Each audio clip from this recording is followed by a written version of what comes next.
દેશની સીમાઓ માતાના વસ્ત્ર સમાન છે. તેનું રક્ષણ કરવું દરેક ભારતીયની ફરજ છે. ભીષ્મ પિતામહ. નમસ્કાર દર્શક મિત્રો, સરહદ ન્યૂઝ ચેનલમાં આપનું સ્વાગત છે.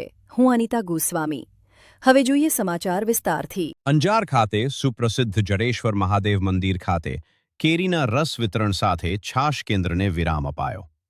છેલ્લા 6 વર્ષથી અંજાર શ્રી ગોસ્વામી સખી મંડળ દ્વારા અને જડેશ્વર મહાદેવ મંદિરના સહયોગથી ઉનાળાની કાળઝાળ ગરમીમાં 4 માસ દરરોજ સવારે ઠંડી અને તાજી છાશનું વટેમાર્ગુઓ ને વિતરણદાતાઓના સાથ સહકારથી કરવામાં આવે છે.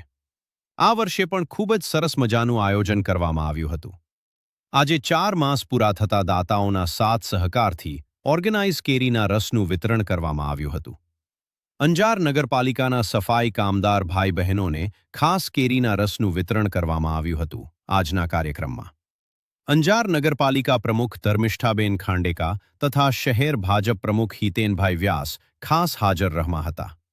આ કાર્યક્રમને સફળ બનાવવા જડેશ્વર મહાદેવ મંદિરના પૂજારી રમણીકગીરી એમ ગોસ્વામી, મહોત્સવ સમિતિના સભ્ય બળદેવપુરી એ ગોસ્વામી, જેમીનભાઈ વસંતભાઈ સોની હાજર રહ્યા હતા.